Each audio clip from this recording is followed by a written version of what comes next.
Eh, Verónica se va a centrar más en la parte de envejecimiento y Mónica en la parte de cuidados. Y tenemos dos comentaristas de casa, pero de lujo, que son Clarita Hussidman y por supuesto Manuel Ordorica. Entonces, sin más, vamos a ir comenzando. Voy a darle en primer orden la palabra a Verónica. Verónica Montes de Oca es investigadora titular en el Instituto de Investigaciones Sociales de la UNAM, donde ha desarrollado una trayectoria sólida de más de 3 décadas dedicada al estudio de los procesos demográficos, el envejecimiento y las transformaciones sociales que atraviesan el curso de la vida. Es socióloga por la Facultad de Ciencias Políticas y Sociales de la UNAM, maestra en demografía y doctora en ciencias sociales, con especialidad en población por el Colegio de México, lo que le ha permitido articular el análisis estadístico y sociodemográfico con una lectura crítica de las desigualdades estructurales que impactan la calidad de vida de las personas. Forma parte del Sistema Nacional de Investigadores en nivel 3, distinción que reconoce su consistencia, profundidad y aportación al conocimiento científico en México. A lo largo de su carrera ha construido una obra académica amplia y rigurosa, con más de 100 publicaciones entre libros, capítulos y artículos especializados. Sus investigaciones han sido fundamentales para comprender el envejecimiento poblacional, las redes de apoyo social, la protección social y las relaciones intergeneracionales, siempre desde una perspectiva de derecho y de justicia social. Además de su producción académica, ha asumido responsabilidades de liderazgo que han fortalecido el diálogo interdisciplinario y desde 2012 coordina el Seminario Universitario Interdisciplinario sobre Envejecimiento y Vejez en la UNAM, articulando el trabajo de más de 30 entidades académicas. Fue presidenta de la Asociación Latinoamericana de Población de 2017 a 18. Ha participado en espacios internacionales de alto nivel como el Premio Nobel, el diálogo del Premio Nobel sobre el futuro del envejecimiento en Suecia. Y la doctora Montes de Oca no solo ha estudiado el envejecimiento y el bienestar, ha contribuido a colocarnos en el centro de la discusión pública y académica. Bienvenida, Verónica, muchísimas gracias por estar con nosotros.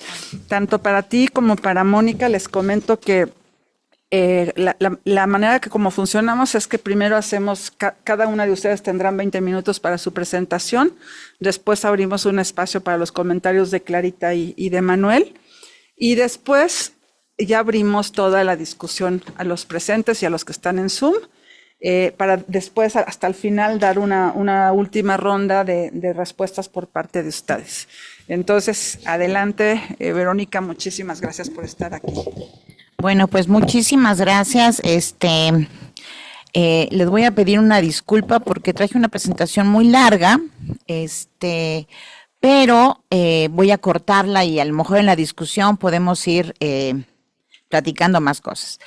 Traje esta presentación a cuento porque estoy así como mentalizándome ahorita sobre esta temática en América Latina y el Caribe, porque el viernes salgo a Barcelona a un grupo de trabajo, a un taller interagencial, donde va a estar el Fondo Monetario Internacional, Banco Mundial, CEPAL, ONU Mujeres, OPS, OMS, y hay dos investigadores, uno de Uruguay y una de México, ¿no? Que somos las únicas que somos de una universidad.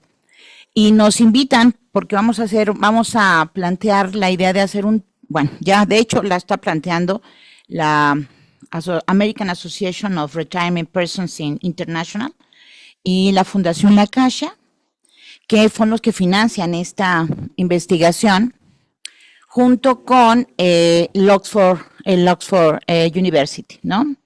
Y la idea es hacer un índice sobre política, sobre envejecimiento en el mundo.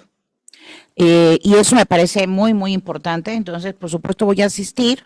Y está un poco las ideas que estoy revisando ahorita, van en este sentido el día de hoy, ¿no? Para que veamos un poquito la trascendencia que tiene toda la investigación sobre envejecimiento, lo que está sucediendo en materia de políticas públicas, la perspectiva de los derechos humanos, que es muy, muy importante. Entonces voy a probar cómo funciona esto. Eso, muy bien. Antes que nada, y esto me parece central, es que nos posicionemos en la perspectiva de los derechos humanos, como dice la semblanza. Qué bonita semblanza, muchas gracias. ¿La hizo ella o la hicieron acá? Porque está muy bonita. Entonces, fíjense en esta línea del tiempo, ¿no? A mí me gusta mucho ponerla porque es la línea del tiempo de mi propia vida. Yo nací en 1964 y a partir de ese momento iniciaron una serie de convenciones y decretos y formas en que la Organización de las Naciones Unidas, de pronto ampliaron digamos, su política internacional para erradicar la discriminación, sobre todo para los grupos indígenas, para las mujeres, para todos los pueblos de pronto tribales, ¿no? La violencia, ¿no? Fíjense ustedes, discriminación, violencia hacia las personas también con discapacidad. Y en el 2015, hacia 2013, surge el Consenso de Montevideo, que como muchos de los que estamos aquí sabemos que es un documento sumamente importante. Y en el 2015 se aprueba la Convención Interamericana sobre la Protección de los Derechos Humanos de las Personas Mayores. Esto es sumamente importante. Toda esta línea del tiempo es muy importante porque nos posicionan en términos de género, de ver la perspectiva de la discapacidad, de ver pues, fundamentalmente también lo que pasa con los pueblos indígenas y evidentemente lo que sucede con las personas mayores. Y esta convención es una de las más importantes ahorita y se está buscando, aunque es para América, no es una convención interamericana, se está buscando que sea universal. Sí, y ahorita están trabajando mis colegas, algunos colegas en el mundo, en distintos organismos, para buscar que esta convención sea universal, lo cual es muy, muy importante. Pero también desde el ámbito de la investigación, se han ido posicionando varios aspectos. Primero, que el envejecimiento nos lleva a pensar en distintas vejeces, ¿no? Que hay una gran contribución de los feminismos y de la perspectiva de género en todo lo que estamos analizando y la interseccionalidad. Yo ya no puedo pensar nada sobre envejecimiento si no coloco esos enfoques en la mirada que tengo, que además de la de desigualdad que aprendí en esta escuela, porque yo soy egresada de la maestría y el doctorado, como ustedes oyeron, de mi casa, este Colegio de México, pues también obviamente todo el tema de la desigualdad es fundamental.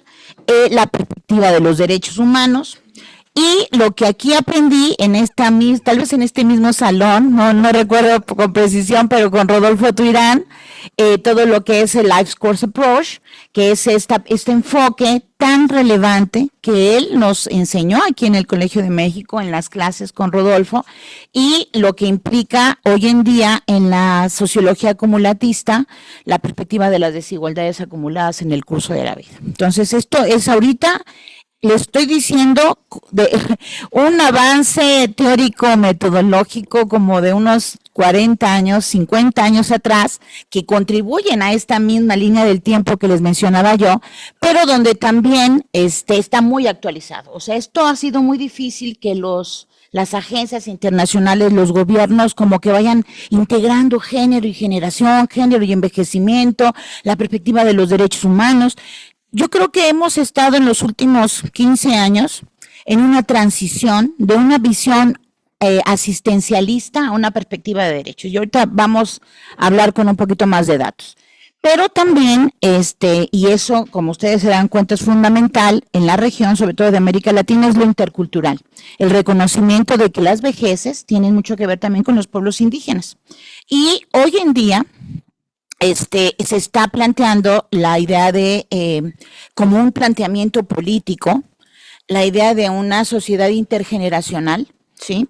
Y donde se reconozca la interdependencia en las distintas generaciones, y esto es muy importante.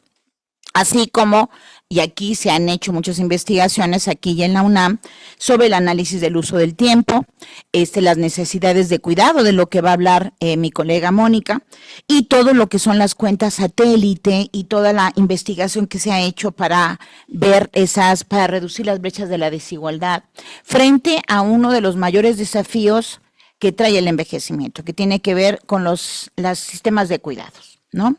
Y finalmente, algo que yo he dedicado un poco también de tiempo en eso, es analizar en la narrativa las propuestas políticas de las organizaciones de la sociedad civil, ¿no? Entonces, a mí me parece que eso es un área muy, muy importante que hay que mencionar.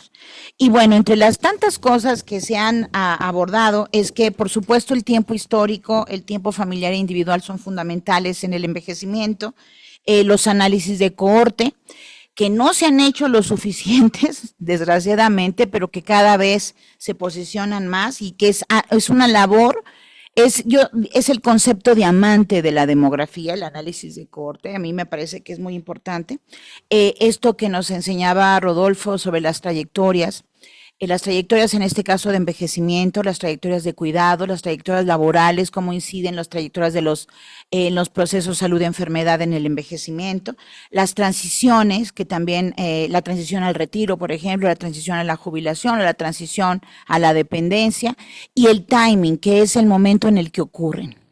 Estos tres conceptos son fundamentales hoy en las políticas públicas, especialmente de la Organización Mundial de la Salud. Todavía CEPAL no la agarra con toda claridad, pero la OMS lo tiene muy claro, al menos en lo que impacta a la salud, a los procesos de salud y enfermedad de las poblaciones. Y bueno, y en esa misma lógica, pues hay muchos elementos que ahorita se han destacado, que son la discriminación múltiple y sobre todo interseccional. Por el otro lado, también está todo este enfoque de género que ya mencioné, pero en donde añadimos pues toda la cuestión de los derechos humanos, que me parece muy importante, pero trascendiendo, y esto a mí me encanta, porque yo tengo un hermano al que adoro, que es gay. Entonces siempre estoy pensando también en abordar las perspectivas no binarias, ¿no? Que afortunadamente en nuestra ciudad y en nuestro país cada vez son más estudiadas, cada vez son más legitimadas y viven aún con violencias, hay que destacarlo también, pero con mucho menos que lo que podemos, lo que vimos en el pasado, ¿no? Y bueno, esto es una parte que es el contexto, que fíjense que en la parte demográfica, que ahorita vamos a entrar un poquito a ella, es porque toda esta parte demográfica se tiene que renovar con una perspectiva teórica que realmente tenga incidencia en las políticas públicas. Y afortunadamente he podido contribuir en la CEPAL, en lo que es el Centro Latinoamericano de Población, para poder incidir en el análisis de las políticas de la región y de los datos sociodemográficos sobre envejecimiento, ¿no? Y yo meto todo esto. Y entonces me preguntan, ¿pero qué es esto de interseccionalidad? Explíquenos. Entonces, les explico. Oye, pero lo intercultural acá, ¿cómo lo agarraríamos? Pues les digo, y el curso de vida, y me la paso explicando el curso de vida. Ya me da mucho gusto porque ya el director de CELADE ya puede hablar de la interseccionalidad, ¿no? O sea, y eso ya es, o sea, desde el ámbito feminista y con envejecimiento, eso ya es un gane, ¿no? Muy importante.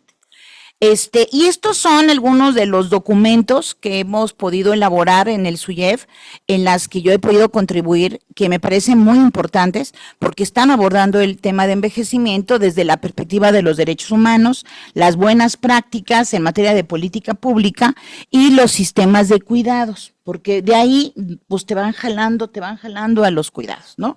Y esto me parece muy importante porque yo conservo la misma perspectiva, de pronto como obviamente demográfica, pero en la teoría sociológica y sobre todo los avances que van en la teoría sociológica.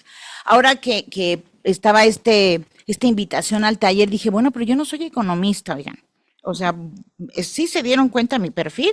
Entonces, sí, por supuesto, queremos que sea una cuestión interdisciplinaria y nos interesa mucho su postura y la recomendaron y bla, bla, bla, ¿no? Entonces, bueno, entonces vamos a ir a ver qué sucede.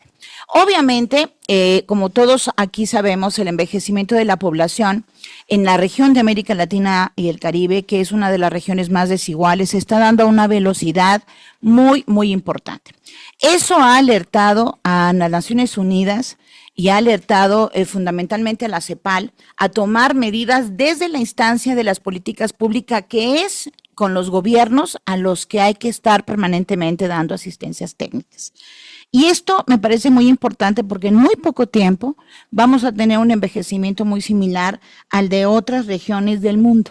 Y esto no puede, ya lo decía aquí mismo Tuirán hace 30, 40 años, ¿no? O sea, es increíble cómo ese hombre tenía una visión de perspectiva tan impresionante, la reconstrucción de gobiernos completamente, ¿no? Entonces, esto es muy, muy importante.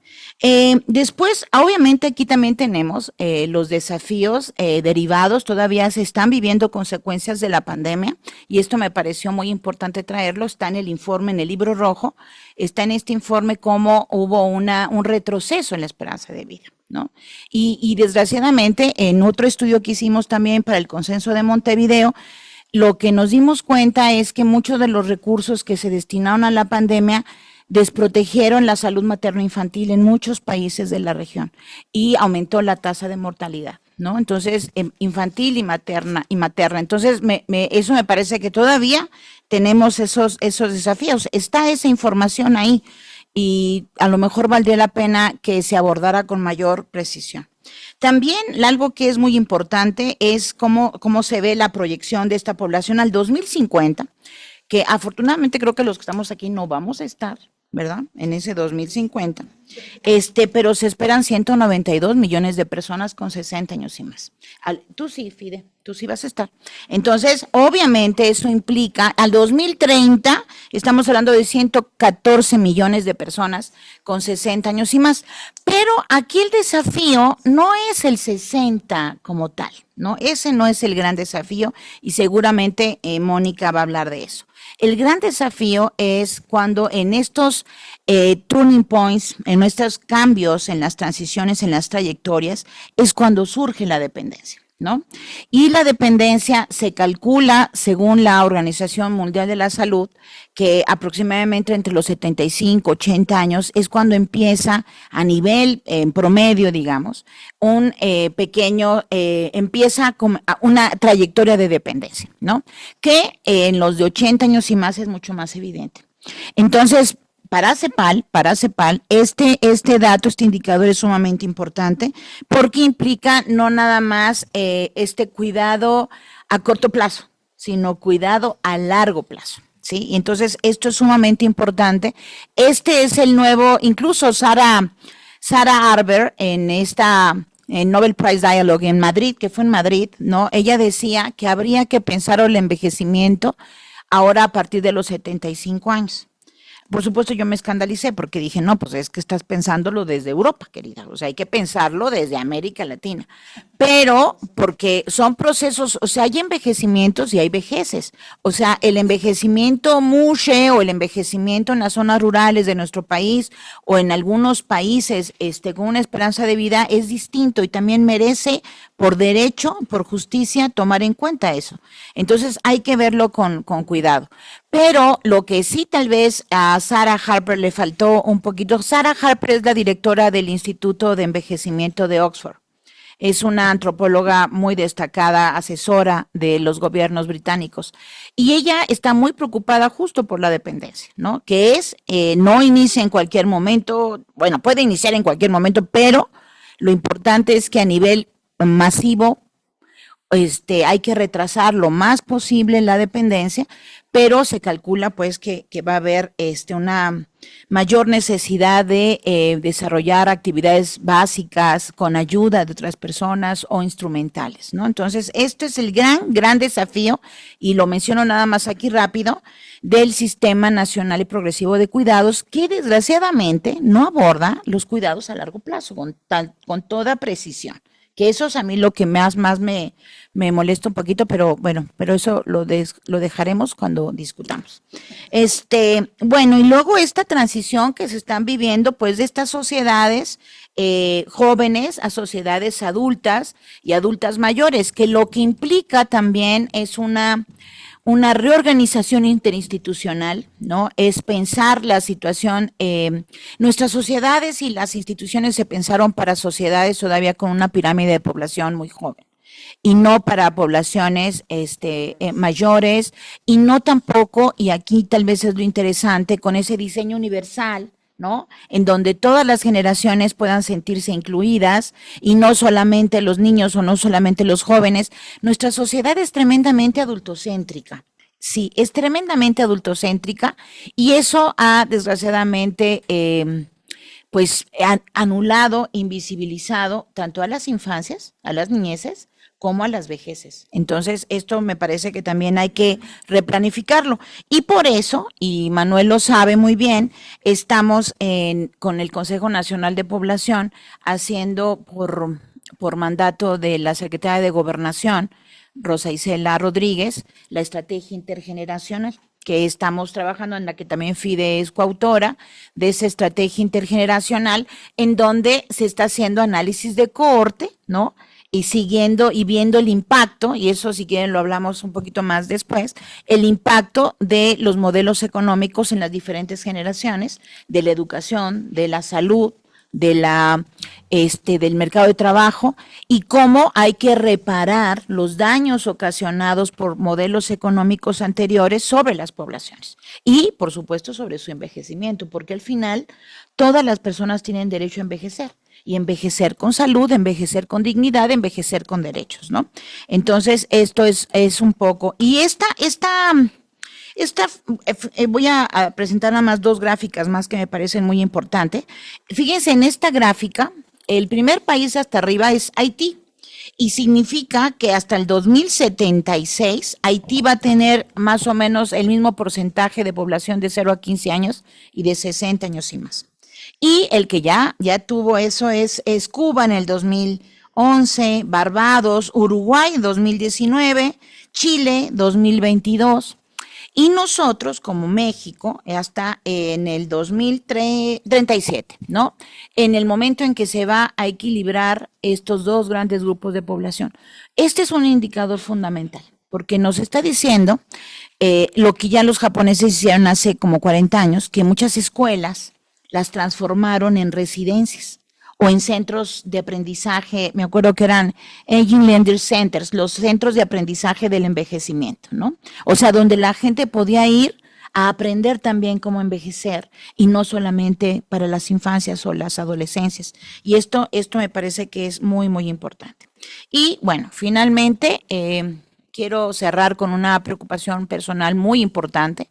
El envejecimiento de la población va de la mano de la feminización del envejecimiento. Y por eso la perspectiva de género es fundamental, fundamental. Pero además, la población de 80 años y más somos la gran mayoría, vamos a ser mujeres, ¿no?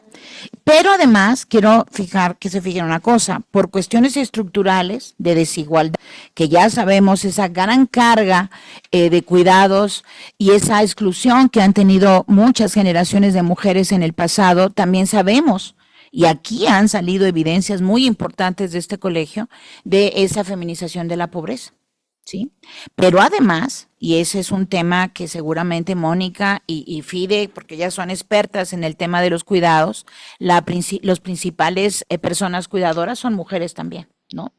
Y eso, o sea, esa triple situación sin duda hace que cualquier política relacionada con los cuidados y con el envejecimiento tiene que tener una perspectiva de género interseccional fundamental, porque también en los territorios de nuestro país la situación se da de manera diferente. Y finalmente, nada más no lo puse ahí porque apenas estoy leyendo ese texto de la deuda feminista, ¿no?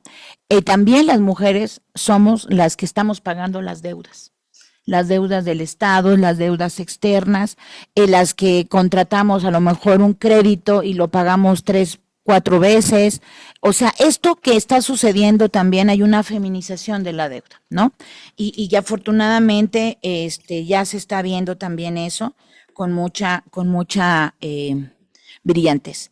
Y bueno, yo aquí pararía porque seguramente ya me acabé mi tiempo, pero el gran tema que viene es la institucionalidad política de hacia las personas mayores, y en eso la CEPAL tiene el liderazgo de ir, sí, la institucionalidad pública, tiene el liderazgo de orientar a los gobiernos fundamentalmente a tener, obviamente, hospitales, educación, mercado de trabajo, pensiones contributivas, no contributivas, y una serie de políticas e instrumentos que tienen que van completamente en sintonía con la defensa de los derechos humanos de las personas mayores. Y yo creo que eso, o bueno, al menos en mi trayectoria es lo que he tratado de resaltar. Lo aprendí aquí, ¿no? Aprendí aquí muchísimas cosas y me sumo pues a esta oleada de organizaciones de la sociedad civil que tienen décadas luchando por ello mismo, en el ámbito de la salud, en el ámbito de los cuidados, en el ámbito del territorio, ¿no? Ahora también se están organizando contra el fracking, o sea, contra el medio ambiente, o sea, contra el desgaste del medio ambiente, en fin. O sea, hay una actividad también muy fuerte de parte de las organizaciones, ¿no? Y también, pues, de CEPAL, de estos organismos, y por supuesto de algunos de los gobiernos progresistas, porque, y eso también hay que tenerlo claro, hay un retroceso, como ustedes saben, muy importante en los derechos de todo el mundo, pero también de las personas mayores, que son las primeritas en que agarran, porque ahí están las pensiones, entonces las agarran, ¿no? Empiezan a reducen todo lo que tiene que ver con la salud. ¿Por qué? Pues porque, por ejemplo, empiezan conceptos como la carga del envejecimiento, ¿no? El peligro del envejecimiento. O sea, conceptos desde la ultraderecha, tremendamente conservadores, que borran esa trayectoria con la que yo inicié. Esa trayectoria de lucha hacia las mujeres, hacia los pueblos indígenas, hacia las personas con discapacidad, y las personas mayores, ¿no? Y bueno, ese es el gran contexto. Les acabo de reducir como 50 años de lectura. Gracias. Ay, está inalámbrico.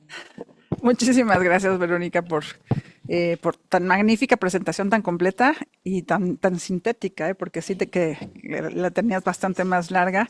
Sí tengo más. Y por el respeto, de respeto al tiempo, sin duda también, y todas estas otras láminas seguramente las podremos platicar en la reflexión para todos. Mónica, ahí tienes un micrófono también, no le tienes que hacer nada, nada más voltea. Voy a presentar, aunque ya tienen todos ustedes las semblanzas, pero Mónica Orozca es maestra en estadística por la Universidad de Chicago y actuaria por el Instituto Tecnológico Autónomo de México. Es socia fundadora y directora de la organización Genders e investigadora asociada externa del Centro de Estudios Espinosa Iglesias. Es consultora de diversos organismos internacionales e instituciones del sector público en México, Colombia, Ecuador y República Dominicana. En 2019 fue investigadora invitada en el Centro de Estudios Espinosa Iglesias. Cuenta con una experiencia en la coordinación de equipos multidisciplinarios de investigación económica y social, nacionales e internacionales. Como consultora y directora de diversas áreas de gobierno, ha sido responsable de la coordinación de proyectos de investigación aplicada y edición de publicaciones institucionales sobre evaluación de programas y políticas públicas, y en particular en materia de género. Sus áreas de profesionalización comprenden los temas de pobreza y desarrollo, género, uso del tiempo, sistemas de cuidados, empoderamiento económico de las mujeres y políticas de respuesta ante la violencia. Mecanismos de focalización, planeación, monitoreo y evaluación de las políticas sociales. Entre sus trabajos más recientes de autoría se destacan Trabajo, Vida y Balance, en Balance y Seguridad Social, Women's Economic Empowerment and Care Systems, Spatial Knowledge Framework, y el reporte Cuidado, Bienestar y Movilidad Social en México. Fue consultora principal del informe de movilidad social en México en 2019 hacia la igualdad regional de oportunidades y el informe de movilidad social en la Ciudad de México y del CEI. Bienvenida, Mónica. The floor is yours. Muchísimas gracias. ¿Sí se escucha? Sí. Okay. No, pues encantada de estar acá con ustedes. Muchísimas gracias. Okay. En realidad traía dos presentaciones, pero me decidí por pedir que me ayuden a poner la que vamos a mirar, porque la otra es un poco una síntesis de un informe reciente que acabamos de publicar hace un mes en el Centro de Estudios Espinosa Iglesias, que es un informe muy interesante sobre movilidad social y cuidados, pero creo que por el contexto de la reunión nos conviene un poquito ir un pasito atrás para hablar un poquito más de la conceptualización y poder así tener como una dinámica, a reserva de que con todo gusto les paso el link del informe para quienes estén interesados. ¿Arriba? Ahí estás. No. No se mueve. A ver, un momentito. Perdón, sí.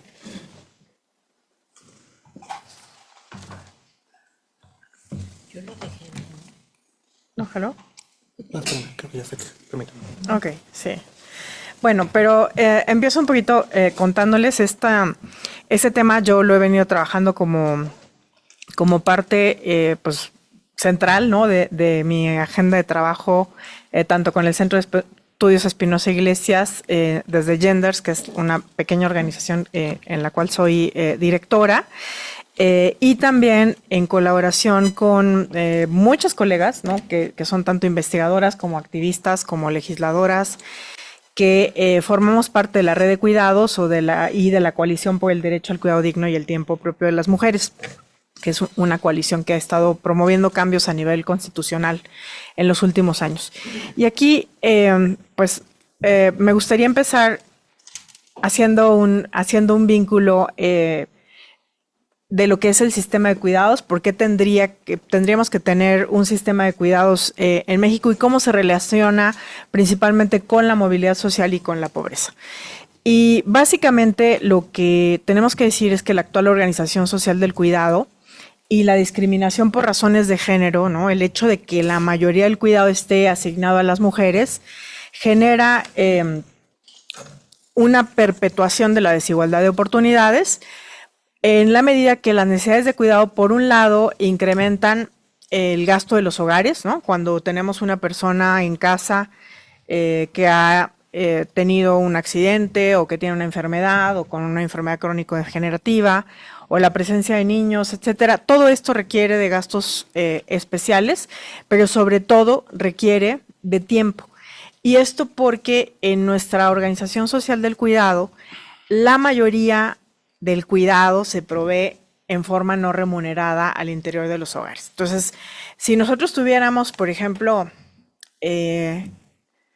plenamente garantizado, ¿no? Lo que prevé el artículo 3º constitucional en materia de educación inicial, pues entonces el tiempo que los niños de 0 a 3 años pasaran en la escuela sería tiempo que quedaría libre para las mamás, las abuelas, las tías y todas las que están cuidando niños pequeños. Pero y lo mismo pasa con personas con discapacidad, personas adultas mayores, ¿no?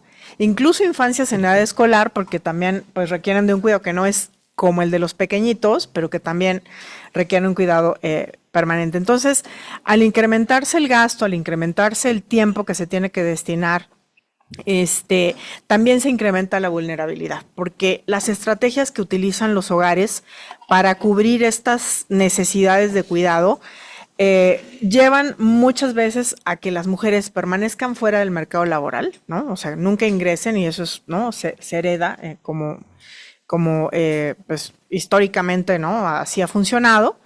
Pero también en situaciones de crisis, normalmente los arreglos familiares lo que provocan es que, la manera en que se acomodan es sacando a las mujeres del mercado laboral, porque alguien tiene que ir a cuidar a los padres, ¿no? A los nietos, a los sobrinos, etcétera, ¿no?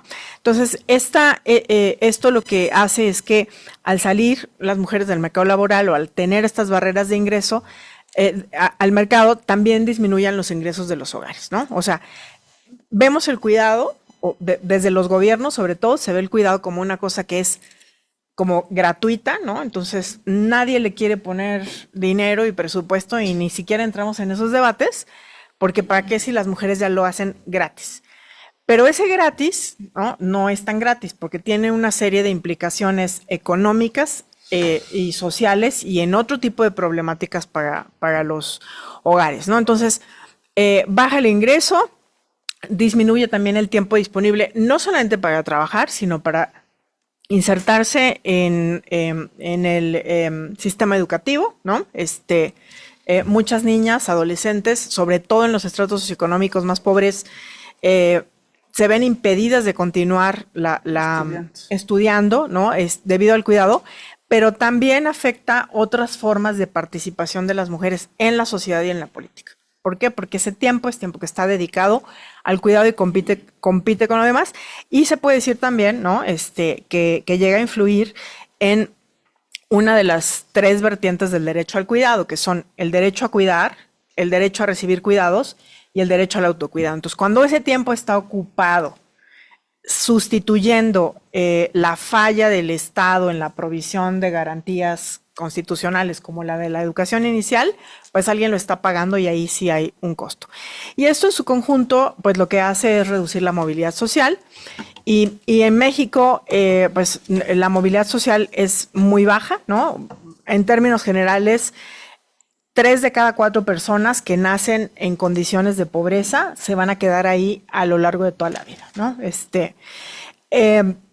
Esto, pues, tiene, ¿no?, un resultado que es, o sea, que afecta a las condiciones de la población en la actualidad, pero que tiene repercusiones intergeneracionales y que hace que la desigualdad, que la pobreza se reproduzca estructuralmente, porque al dejar en las manos de los hogares, ¿no?, exclusivamente el cuidado, lo que tenemos es que cada hogar tiene una cierta capacidad económica, intelectual, cultural, etcétera, de responder para brindar ese cuidado. Y entonces, en el año 2050, estas necesidades se van a duplicar.